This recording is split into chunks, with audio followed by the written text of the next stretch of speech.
Barcelona, that's where we are coming to you from today. My name is David Mansaray, for those of you who don't know me, and I'm here today with Luca. We're with Luca Lampariello, and we're going to be talking about something that I think is very interesting, and that is the relationship between language and life. Because I know that Luca is someone who inspires a lot of people here on the internet, and I've looked at some of the discussions I've seen online, and I see that a lot of people think that it requires lots and lots and lots of study in order to truly become proficient in any language. But as Luca and I have been talking about today, and I've also been observing, that's not sort of the way that Luca goes about doing things. And before we jump into the discussion about how Luca goes about doing things, I thought I would ask you, Luca, what is the relationship between language and life? Well, I would say that language is life, is a way of living life. We live life because we speak languages, otherwise we would not be able to communicate with other people, right? So I think that language is an integral part of life. I wouldn't say it's life, but it's an integral part of life. It's an integral part of, it's the instrument for which we live. And so if, by saying that it's the instrument by which we live, does that mean then that in order to speak a language well, that you need to sort of find ways to integrate it into your life? Yeah, absolutely. I think that, I don't study that much. I tend to distinguish between study and learn, because I tend to study maybe or learn a little bit with language learning material, such as, there's a lot of products on the market anyway. But I tend to stick to books just very little, 3 to 6 months, and then as soon as after 3 to 6 months I get bored and I want to explore, I want to get out there and use the language. And I find ways to integrate the language into my everyday life, and that changes everything. I don't like the word hard work. When people say, oh, you work so hard, that's not true. I learn a lot, but I learn in the course of time, and I learn by this is the point. The difference between, I think that when people say, oh, you're a genius, it doesn't have to do anything to do with being a genius or not. It's like some people know how to use, when you're learning something, how to make that something part of their lives, and that's exactly what I do. That makes a huge difference. If I stuck just to books, I wouldn't be able to speak languages the way I do now. It's just because I use languages on a daily basis, and I found a way to do that. I decided to lead a certain life, but you also can find ways that are proper and that are good for you to use a number of languages every single day. Absolutely. And this is, it makes me think about expats living abroad in different countries, because I've observed here in Spain, I've been in Spain for approximately a year now, and there are some people who come here and in a short amount of time they really develop their proficiency in the language, and others who stay here for a long period of time but they don't.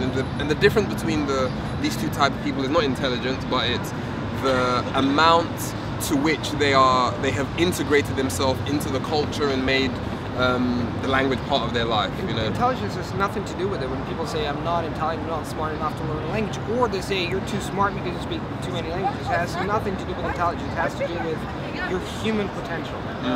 Everybody has a certain potential, and it's up to us to develop it. So in this case, developing your potential with languages is to the extent to which you can really make it part of your life. And exactly, you don't need to go to, for example, when they say, oh, David, you speak Spanish because you live in Spain, it's not necessarily a consequence. Living in Spain doesn't make you a fluent speaker. You have to decide to make a conscious effort to integrate, not to study the language, but to make the language part of your daily life. There's people who've been living for 30 years in a country, they don't speak the language. There are people who live maybe 6 months in a country, and then they go back to their own country and they keep speaking the language of native speakers, maybe because they live with them or something else happens. Well, this is something I've observed about you.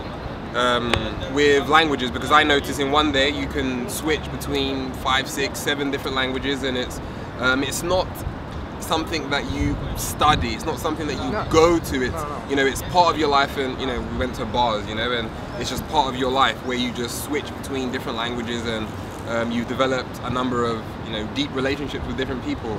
And so is this then also the trick to maintaining all of these languages as well?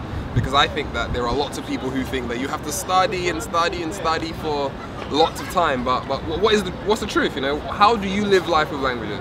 Well, the truth is that you know, I work with languages. I'm a language coach, so I work with languages. I use language. I have to not teach how to learn, but in the language, in a combination of languages first. I go out mostly with foreigners, even when I am in Rome. So, you know, it's not a condition. You have to live in a foreign country, not a. And I also live with foreigners. And obviously, I use languages on the internet in general.